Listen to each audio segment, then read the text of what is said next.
Halo, selamat pagi saudara, kembali berjumpa di Kompas Bisnis Sapa Indonesia Pagi. Saya Paskalis Iswari. Saudara, Bank Rakyat Indonesia alias BRI berhasil membukukan kinerja terbaiknya selama semester 1 2023. Laba bersih yang dikumpulkan mencapai 29,56 triliun rupiah, tumbuh 18,83% secara tahunan. Pagi ini kita akan langsung berbincang bersama dengan Direktur Utama BRI Sunarso. Pak Sunarso, selamat pagi.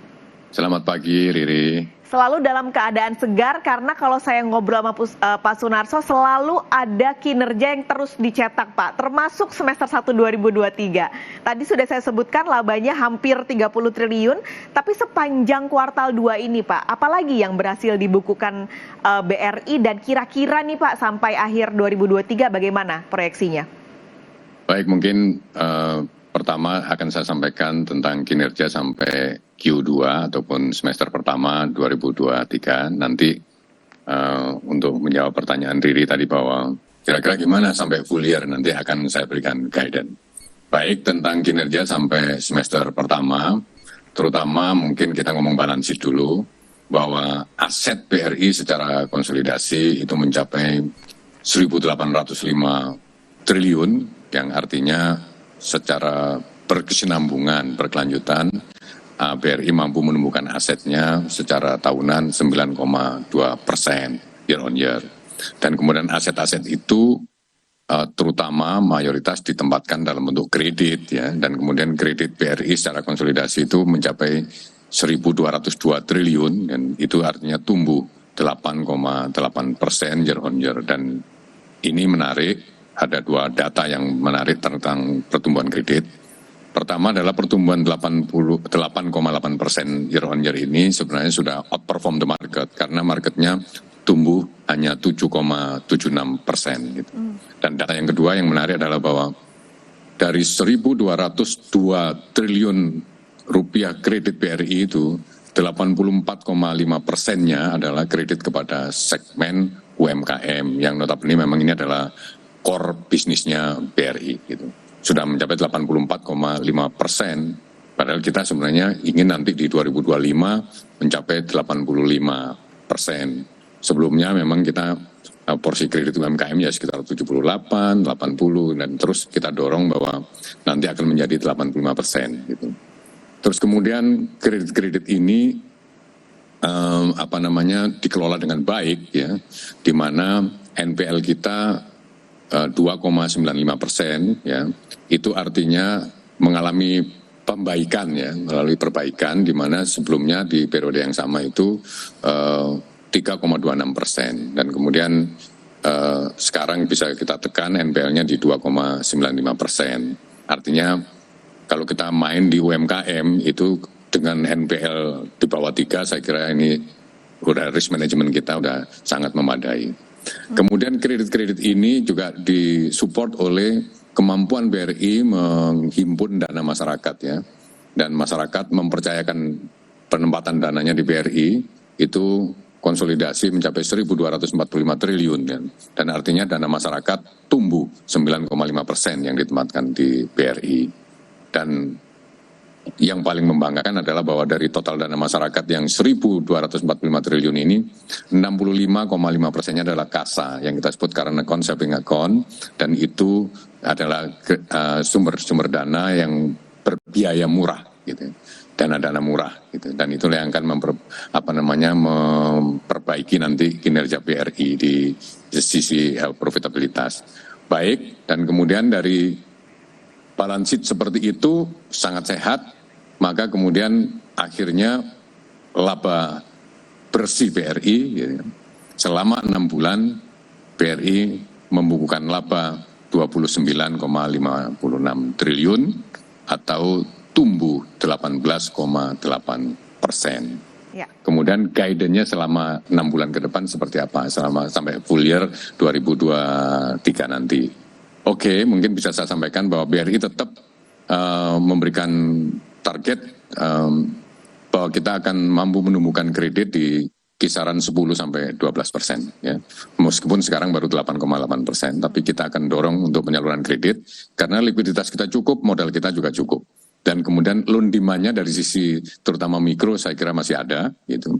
Kemudian NIM kita targetkan, net interest margin kita targetkan di kisaran 7,7 sampai 7,9%. Kemudian cost of credit kita targetkan kita akan manage di sekitar 2,2 sampai 2,4%. Demikian juga NPL ya, non performing loan akan kita manage di sekitar 2,6 sampai 2,8%. Yang pada akhirnya dari sisi efisiensi kita akan targetkan cost to income ratio kita di kisaran 40 sampai 41,5%. Itu kira-kira guidance kita untuk 2023 secara full year.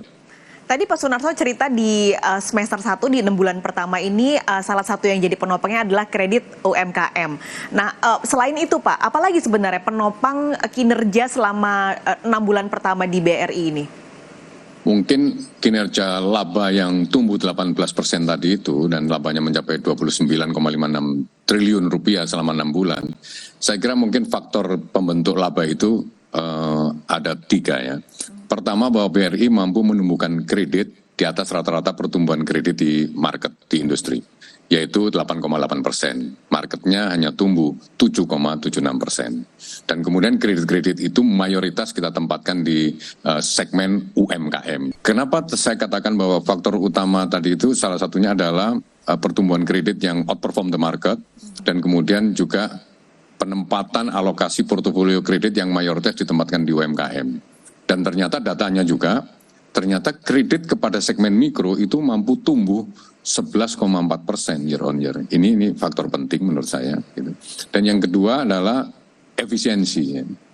Efisiensi dicerminkan di rasio biaya operasional terhadap pendapatan operasional itu mencapai 66,62%, dan ini membaik karena di periode yang sama tahun lalu itu levelnya berada di 69,56%. Jadi sekarang kita bisa meningkatkan efisiensi di rasio biaya operasional terhadap pendapatan operasional.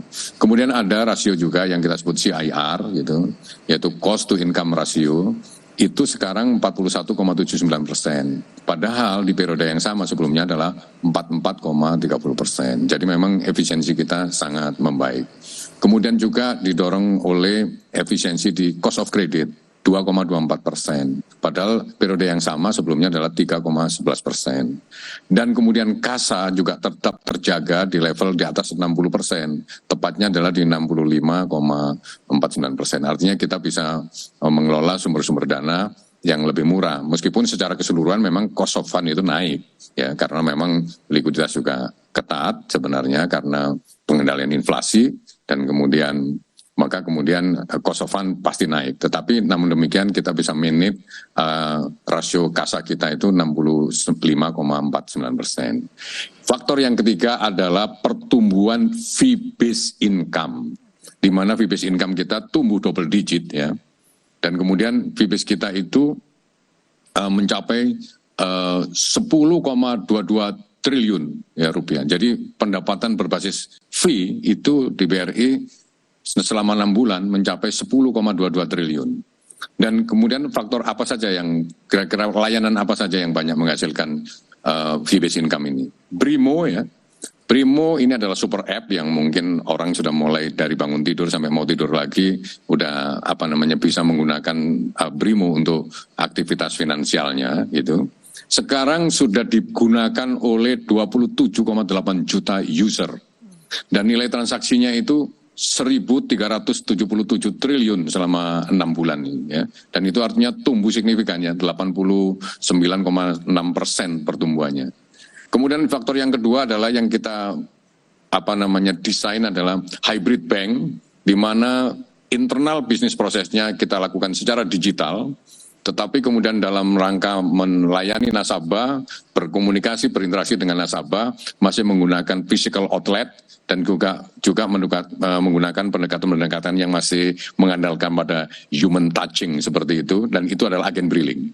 Jadi agen briling itu sebenarnya proses internalnya adalah digital, tapi kemudian komunikasi dengan nasabah, interaksi dengan nasabah itu masih face to face, masih menggunakan human touching saya katakan itu. Dan kita punya agen briling 666.000 agen. dan volume transaksinya hanya dalam 6 bulan itu 675,8 triliun rupiah. Dan itu juga menghasilkan fee yang tidak kecil, 6 bulan menghasilkan fee untuk BRI 728 miliar. Artinya sebenarnya fee yang dinikmati oleh agen kira-kira 2 atau 3 kali lipat lah dari fee yang dinikmati BRI ini. Karena ini adalah sharing fee di situ ya. Saya kira mungkin itu yang menentukan sumber-sumber pertumbuhan laba BRI yang tumbuh. Pak Sunarso tadi juga sempat menyebutkan satu, yaitu soal mikro sebagai faktor penopang dari kinerja BRI. Nah, kalau bicara mikro, Pak, sudah 2 tahun BRI ini tergabung dalam holding ultra mikro. Perkembangannya sejauh ini seperti apa, Pak? Jadi kembali lagi saya tegaskan bahwa kita membentuk holding ultramikro memang sebenarnya untuk mengintegrasikan perusahaan-perusahaan BUMN yang fokus pelayanan kepada mikro dan ultramikro supaya lebih efisien menggunakan mungkin outlet yang digunakan bersama, produk yang dijual secara cross-selling, dan sistem yang digunakan bersama. Itu sebenarnya. Maka kemudian pembentukan holding ultramikro sendiri bagi BRI adalah satu itu kita gunakan untuk pasti meningkatkan customer base kita. Yang kedua ini adalah memang sumber pertumbuhan baru ya, untuk memastikan kita punya sumber pertumbuhan baru.